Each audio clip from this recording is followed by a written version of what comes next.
Bumi Honorable Sanilapa Saniti Baupati Tambaran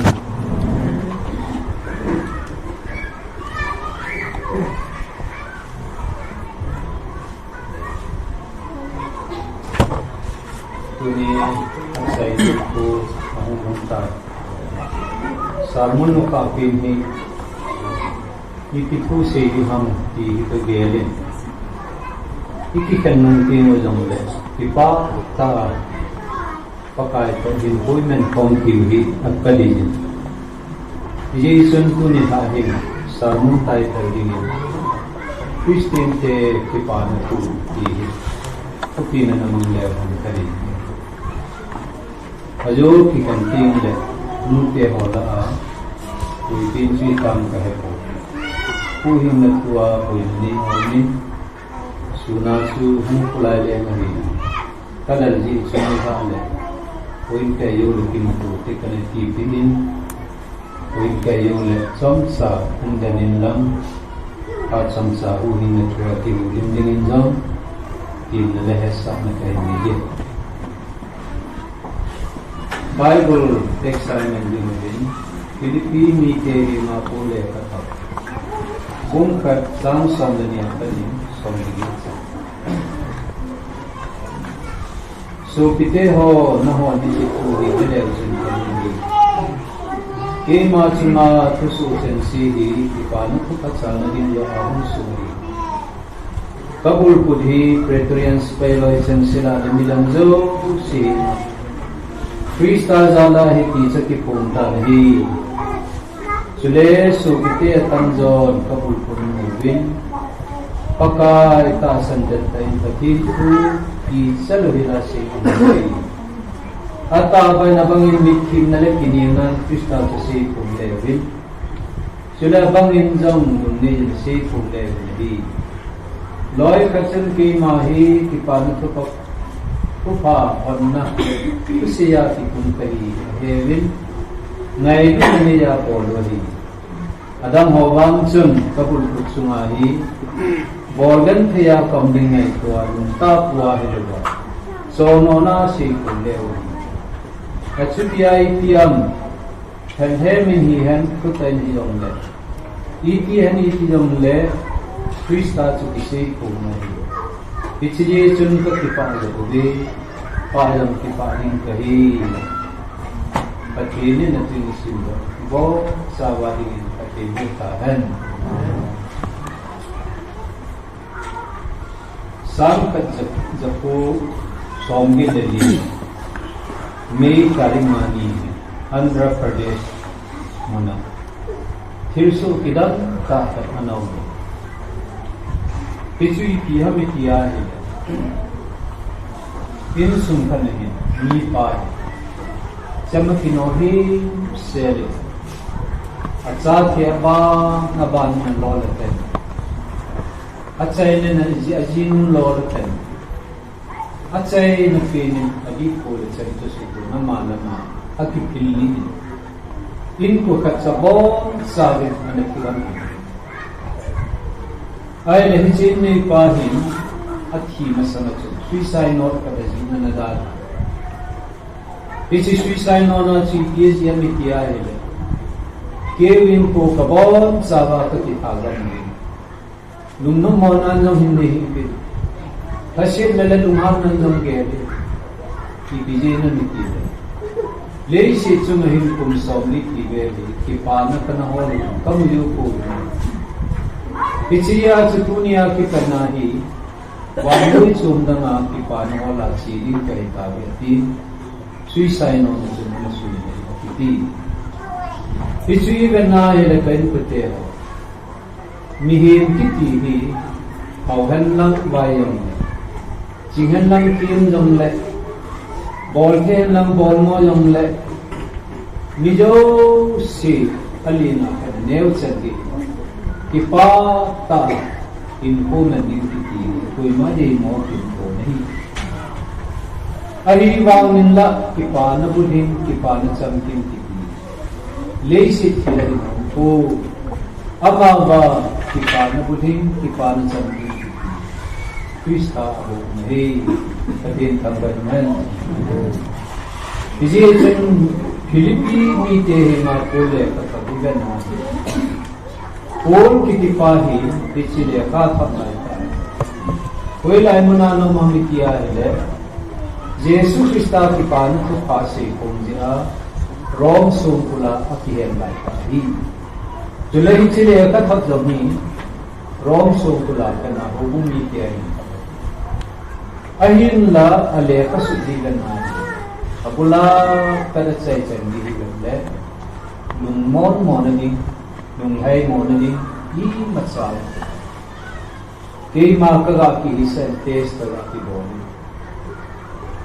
por banga rom sung pula hi ki hem di hian hobung mi pe kam na hobung ko ken hobung le ka ka ki ki ka sun le kalung thima hum kilam su kiya mitya Yesu Krista ki pan ke khazani sum kulai ki kum nahi ye nalai nala kain kutte ha hobum ni ke hilai na ko na kin ta ko na ki nahi kathi ni na ni na ta ki ka se no ni ka ki ge ni nahi ahi wang la mi thin pol le ka thari ga na hi le kin ta ka hung do na ding ni ta ki ti thumo mong ma da ko ama ba ki panaji de ka asun bungli sang li na la na ho pa ka ki pa thanom ji ki le ni ki pa thanom sang bung na la sang sing na ga ki na hi le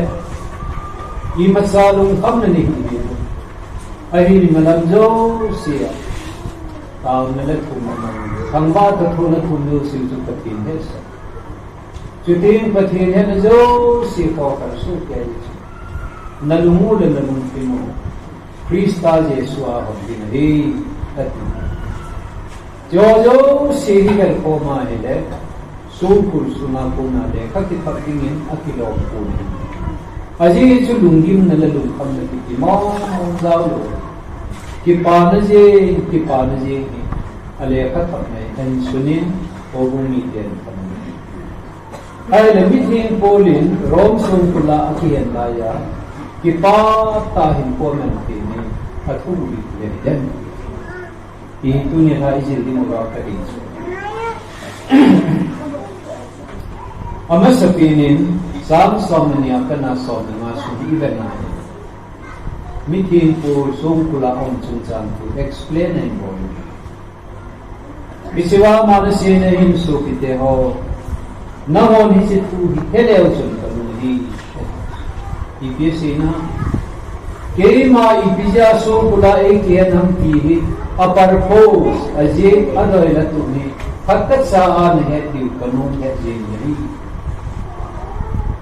keri ma so kula ekian ya jo le lumno mo na le lum kam nan anager kha binati lumno mo hibin lum kam I pijen ni tila sumpu sungai kiani patin program hi patin pasai kei ma sumpu la to ma puna hi apachumi di mamitia le number 1 Praetorian Sipiloi Chense Jesu Krista ki pan to pazala sumpu la kahi ahelo ta ne Praetorian Sipai ki ti Rome Sipai ho nabi ni Praetorian Kichi ho chun ke ma Krista jala ek heta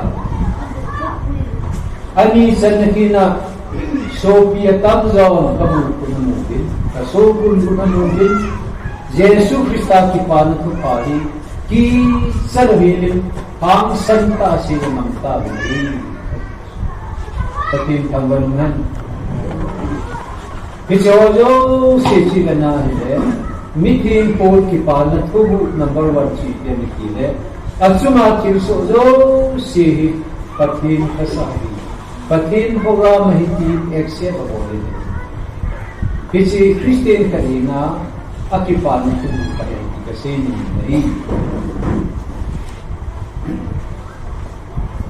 evangelist ka nauni kung suite ni tu si tu ni changi kasuni Amana se na chuniti se Golsa ni hi gamla kung suy na sila. Isi kung suya sila na hin kung hin sila na loy pa wang sinong tayo kapag yung kanayang titutan ka. Golpa kapag yung katitutan ka agati na aloy pa golpa ng katim kasay. Kapag yung titutan pa na hetin ka po na lumahang ka. Kaya kapag yung kakitutan na bangsin na katulad, nang hindi kipati ka po na ito. Akidal pinakong lamang din, apay ng ka. Iso naman kapag yung tanpahi, tayo na lahat ka ng tayo. In langzo na hong hailajin, lalpiyan.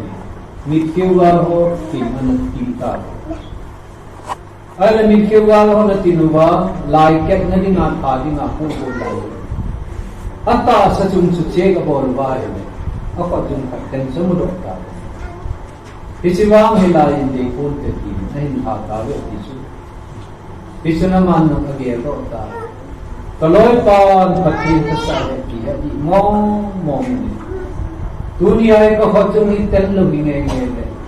Isimit kiwal ho, lai ho na din alay ka na din ang ipati ka. Kabawal tayo. Ahun le tayo kinanaloy pa ko. Gold pa ni ngay. Patin pa sa ihinatihan, mong.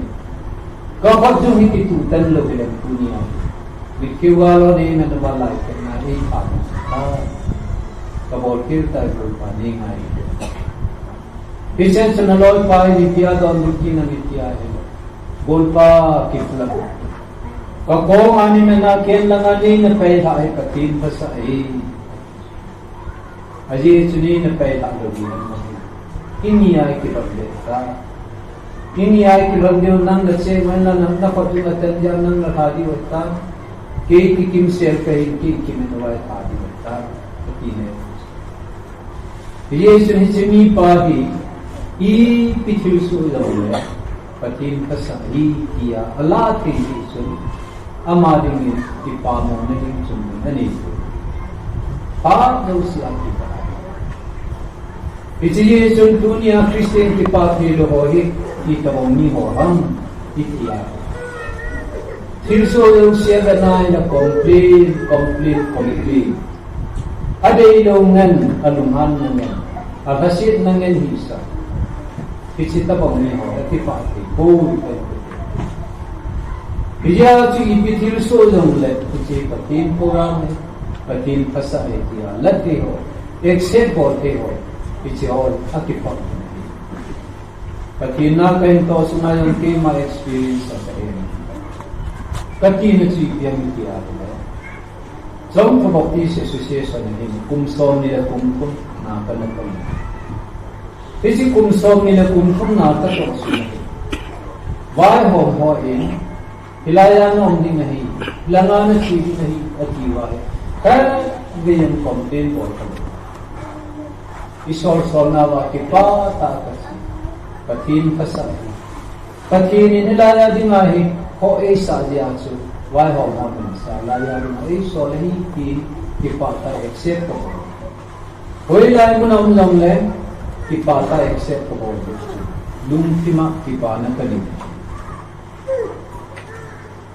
Sule, kita bangalong hai sila tilusi except for all kipa. Pati wang po nilang patsama. Ipijin lang. Song to peace treaty, anatong left. Kahit kilumahile, kumsom na kumpati, executive secretary. Muli ka na ito. Ay, lesong to history ahi, kay mahet sa nahi, executive secretary, kusot pinta sa kay. Sunay sunga, infal ko pi capital city, kumsom na kumakatang na ila tilang talahin, adang po kay. Kasi kumsom na kumakatang sunay. Kasate sunga, education lang. Kanlit na din yung patin, patin katanggal. About in 2005 happening, Uki Baptist Convention na kahinto. Song na thum kahinto kini. Piche yung chuni so na jo siwari kat riyang komplin mo. Patin na tong kichi wami abang wa president ho general secretary ho toma. Wa mamba bol na mamda ko na di. Ilang na ni so, ilang na ni so din. Adi nalalay ka kisinon. Ay wangin kini si tudo. Pat riyang ni ko ka. Wa mamba ko. Minisol so na kasi. Ay bang wano ba bol sa amin patin ilusi. Ibigay na nitile tam hi kunlili na ikherjijiye. Kehi langgol mo na impal ko piso mama. So le mama he la langgol ka. Ichon lo hirin kaunti. Ichisungai ka sa te ho si meti le do so kelo. Ichukabe na yung namun kiti patinin kaya di mapasa kosa ya purpose ka na niya alaya ko kipa tayo sana na info namin patin tagtibo na yung kisami lihin nung sin yung kisami kasi yung mahi iye chunilang mo na sang kiti mo na noon na siya yung gelew chun abang laos ibola ilay tayo ka na siya Sila isang inimpal ko piya na kisyen o ay lo lalang kalangang ka na nakisyen o piya lungkim lo yung nagmetiyo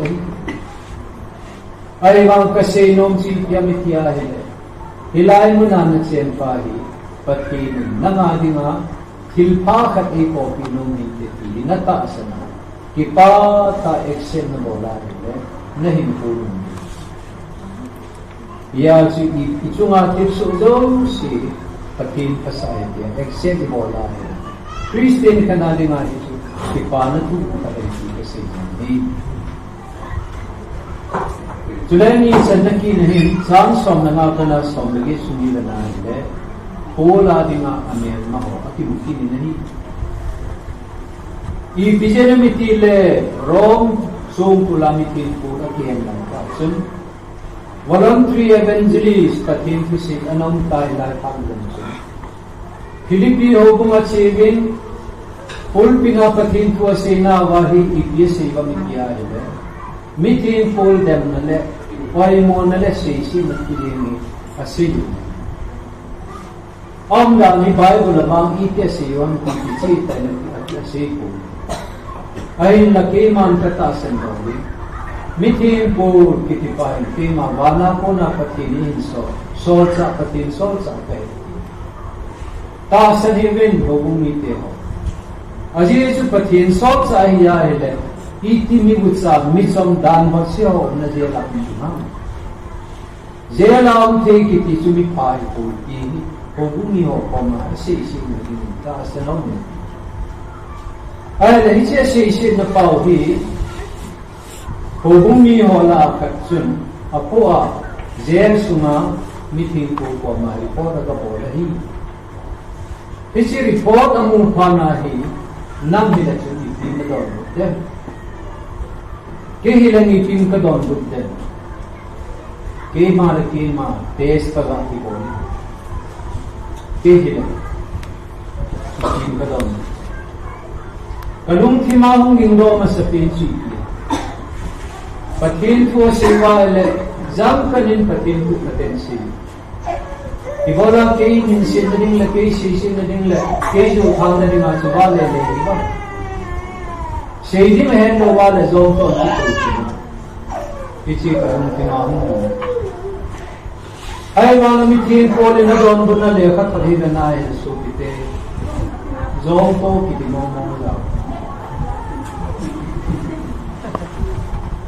Juchilam na lai na manasi hen he mini hen lam Putay nilong le, Yesu Krista kipan ko isay po na. Iti Yesu ng kakipay nahi, payong kipay mo kahi at inahi. Hilse taadang su, ama na palang taalala na kikinsu. dan sumia mate chun hel chana hi kamu hel chana hi kamu hi pulaita setting hi ai kamu hel chang chang len ta adi pulaita chudinga hung len pa hi amu pa ni asilanga ga ti te dai hel chang tu len pa ya ma se ito ka sa Eji Yesu na palam lama thiu sa la ji chu mikil bu ama ni ma ki pa na thu na ko ni patin thang ba na Eji on ni ki ji ni no bin ka ni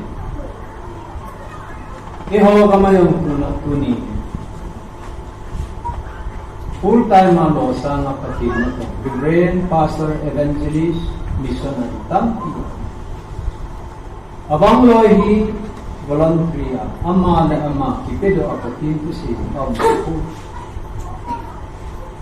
ahi niche hin kage nahi igam sin voluntary evangelist kahiti ho hin bible training hinsaya kusi ho tai mo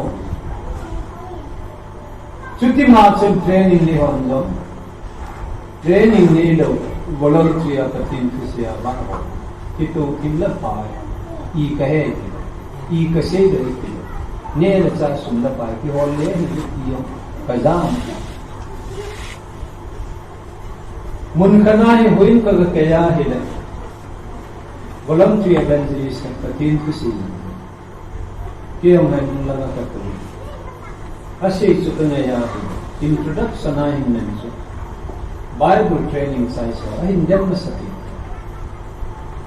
line na ta components Oh, so kite ho. Yung na Manipur lam po kumite. Hagaw lama ipokam majin tam kitray mamajin tam. Bible training sai kahi BTS, BD, MTS, doctorate kahi tiwala. A degree wa tulbi pathini na nigam kahi.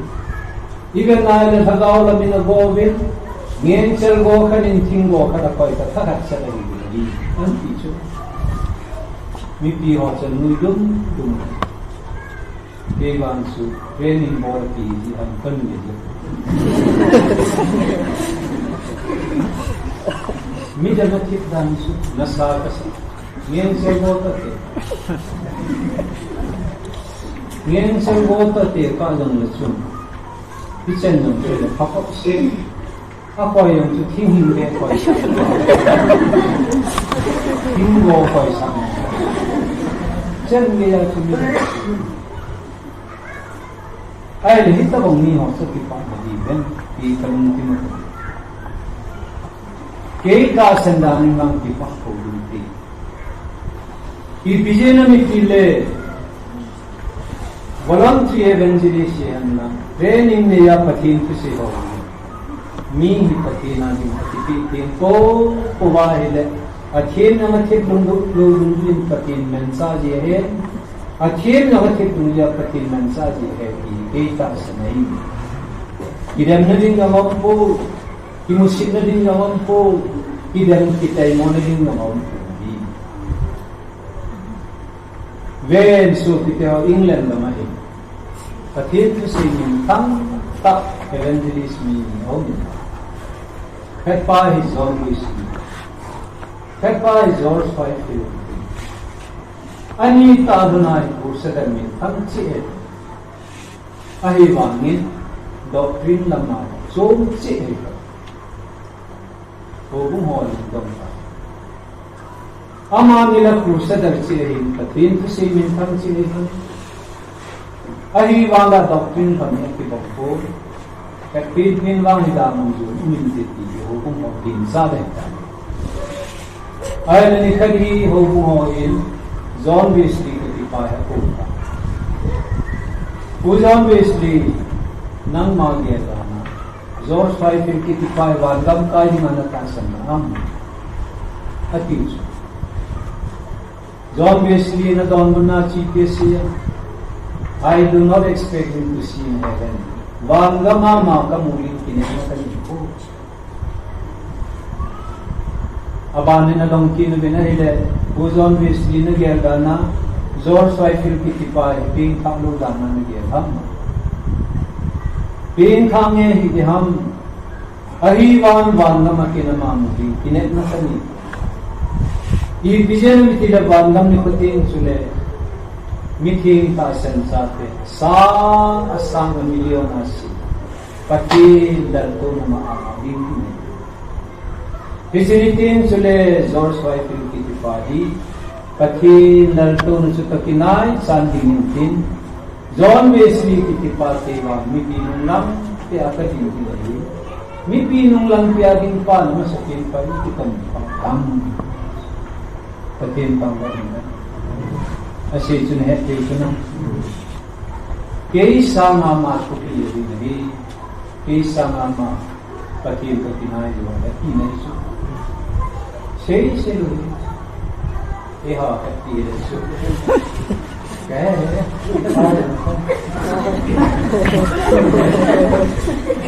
ai ki se ba na ni ai ke la ai ne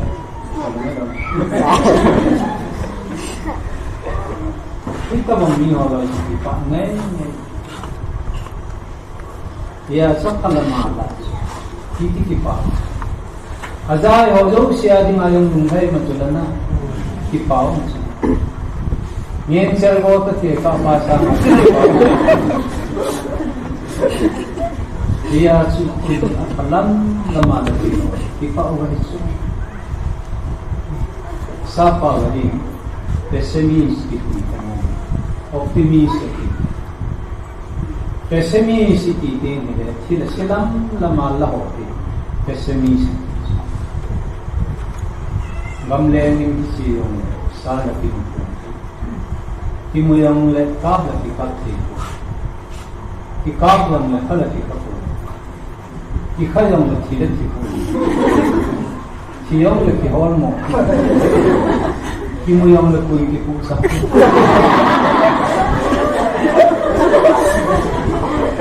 Isita bang minoro suyo. Sapten pessimistic.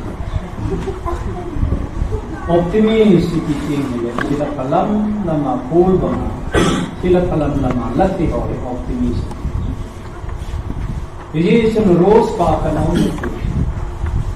pessimist kan le optimist kan le किसी रोज पाकत से चले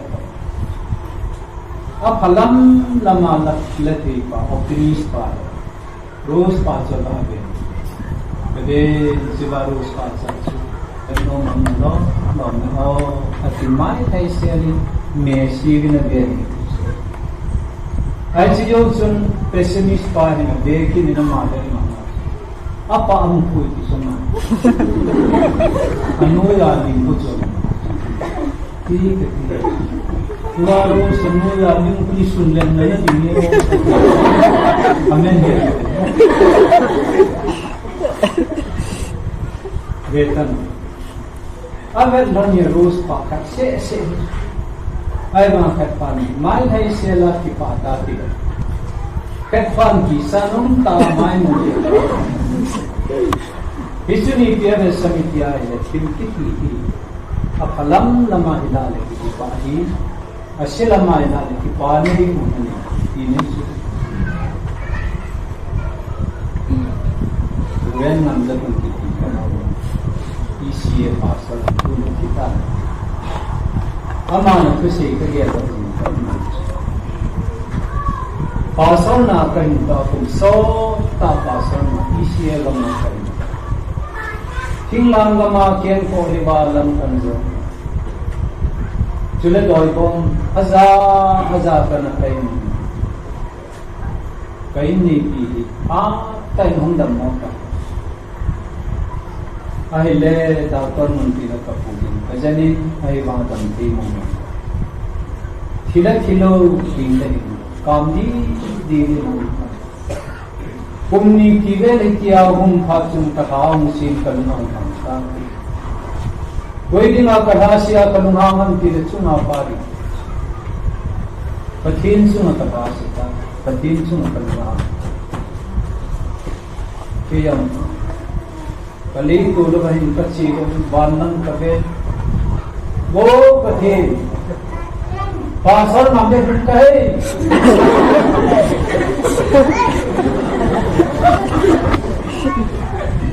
ken nagamari ngating la zamaken to ole walam kan jona boy ko majaza kana pe nagamari ngara sata na kan to ole Ikiya la dunia kajino hikumni tibede chila chilo hinlo kamgir dela ni ti pai pia ole kamari ta aga patini no kita wo pasan namja bandu malpa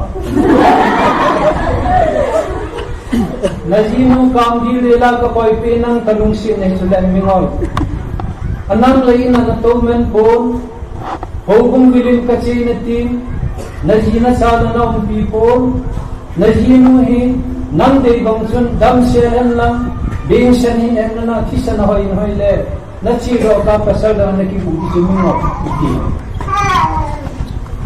o chusi kala pan khata na ka te ya pa de ngai dam te yo ka he ki Kajino dam sela na kaya pasal dam na ki musangin kamgir dela ni pagi nang kathang ba kajina asila nga la pe na su patin selen sa nang kumja ki kong ka ay mga palamahin lati panatsu ajino kamgir dela su ki pa natatatin ang ba na anika na Isi sutiya palam lama lada kikim sumai kipari ni una mera natiba ho diven melin na mer tiven na nalunghai na tampi na batas nga hong kamdo ki kaya di na kasi ho isa lai ta kat bariya iti Adam yung sisi pasa, anak hinim diwasa. Itahi kami ay itong payasa. Hathala be, hathala. Alolo na humuhan. Hey, kadang pulat tadi.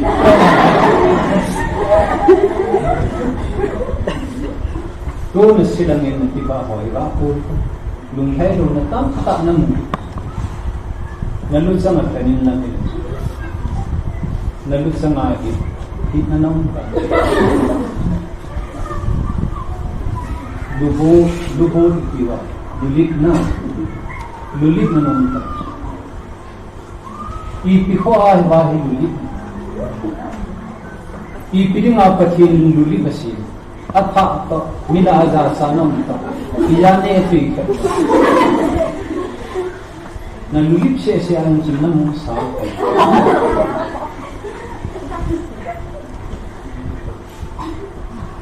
naong kumbhati nabimpul ipot kimseshi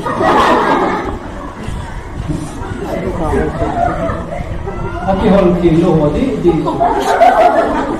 na enne po na enne na ho nagipati kung suki nila namit pero namit siya no ibola pati mitse si kila sa mingsi sa namung sabi kung hajati nila nanahong sumwede enne na ho ibola pati nila nakasin ibola na akisin galing si lungkim lune kung najamin lang nahabi kita nani balam kaki enni na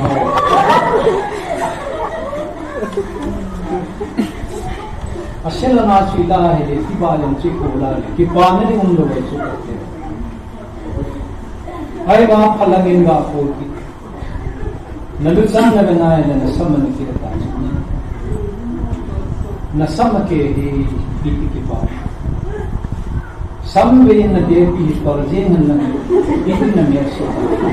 Nawabang manlog niya sa jangla direct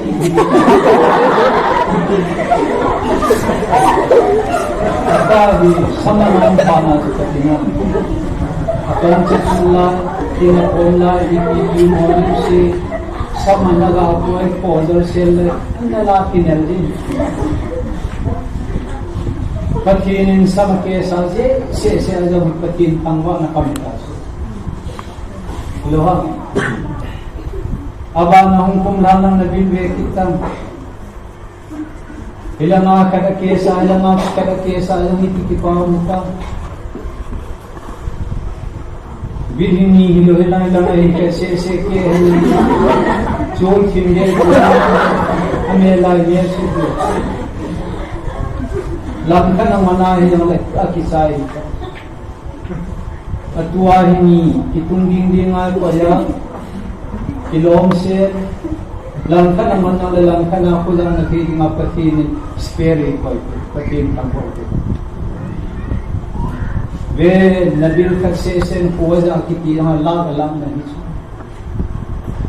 dangola pamlajin mi pakan at sapadi anangong ay nakulang tanong iyan tidak terlaksana kagasi kalau nabi naman siya ay tanaboli itinasi amahi loki piyang le kan na loki hearing at ibujang le kasum ta loki amaba upayong sun katwa mo operation body medicine katputi situ wangwat te ay le doctor ko missing hindi na tipay izam na laksing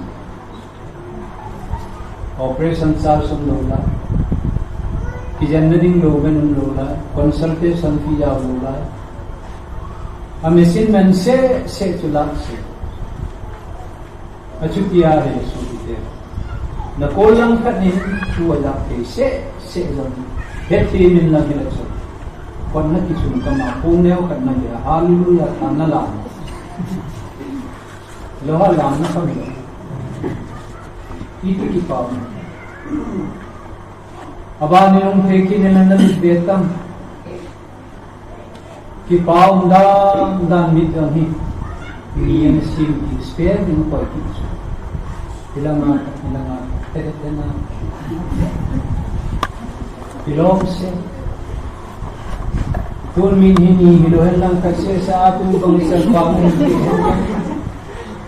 kinititigiwe gamla isang ating kuwaki si mamlo diso aji subuat sa nalakikipundan kita atwa sahi gamla siya bu siya hong sanay ng imin lang kakikisima lang ka namin kibigay iboy lula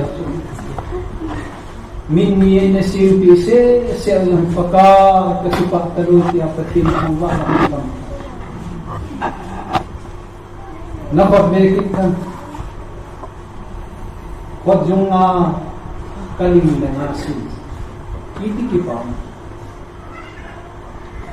buwin na rin pingle ang mga hori at ihulto sabang bumuna pa ay lahong ihulto rin ta simula itruk set ahin po utso hilungtatso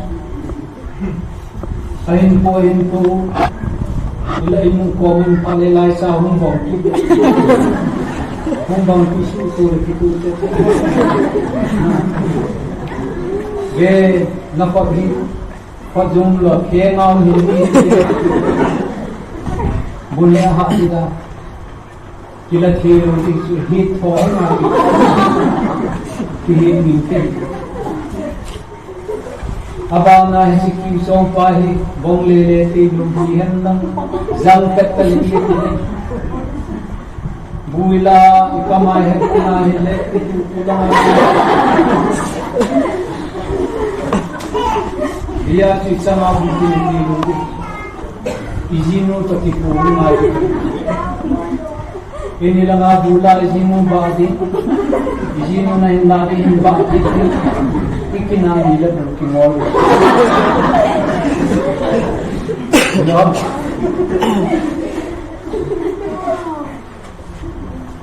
iya kita ho lang ya pala gela kipana pati pangwa ho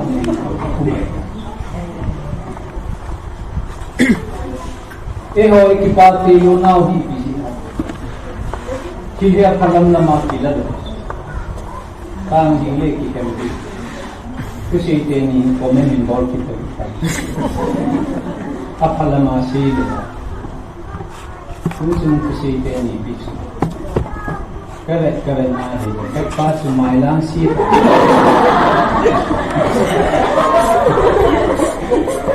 Ipipasumang siya. Isisang siya.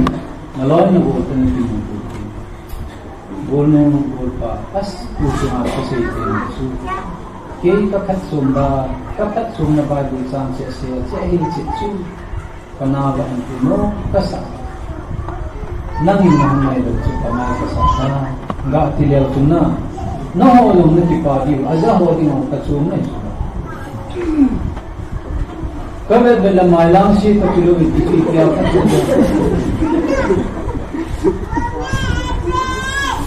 Kasang ko lang at palaman si Iwaile. Ngayon po isang ko, kapon hindi natilang ngayon sila. Ikaw mo sila. Kapon yan po natilang ngayon kilog ka. Hindi ang palamay lada. Moment. Ikipati yan.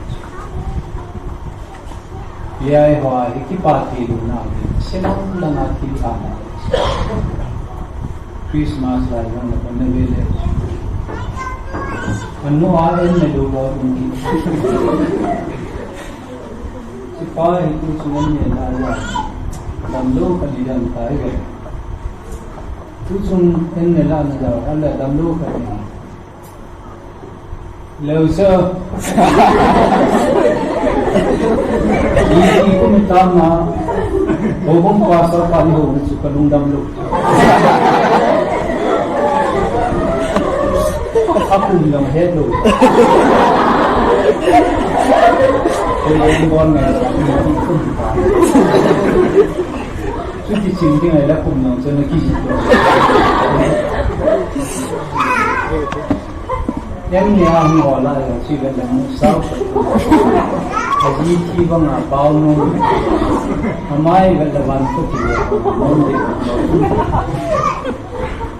Tina tiyan ng pinipipari di wala damlong namin.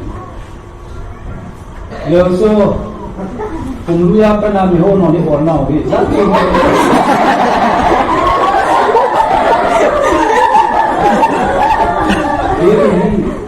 Inoisip, so, tumbol, so, Christmas apa na Orna, may have to gusto.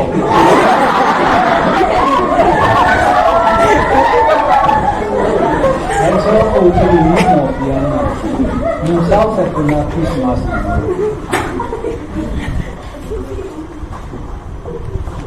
Ito silang naman kilit. Nasa ko hindi naman mawala ngayon sa atin naging. Ngayon sa atin nasa nagkikami. Nampiyan nagawa. Amay mga kanya nagawa. Nang lumpa na nasipaw. Pagka masaya sa mga su. Kami mga sukarin. Ito at kilo. At kilo iti. Se ano ito. Yung sa atin. Kilo iti. Ay kaya kalungin. Makalungin. Iti. Diyo iti kipa.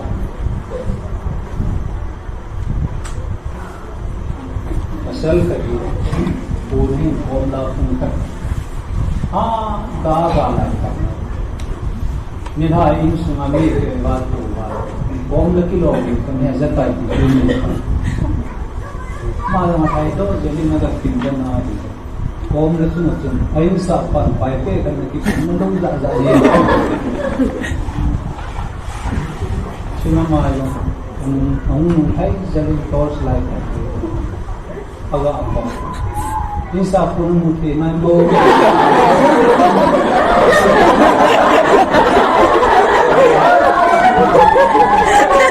Jadi dah jangan kita kan. Kata yang jadi sedikit kalam deh. Aki boleh tahu. Boleh mungkin panah sikit. Insa pa di kalam. Dah yang dah. Aji itu kisi formula hi. Adu seremoni dengar kati. Tuan yang suni yang lezat yang le nalucat kapan ni kilo. Adi mesti nak buat ya tu sah. Aji tu apa cumi formula punya ada yang kami tahu.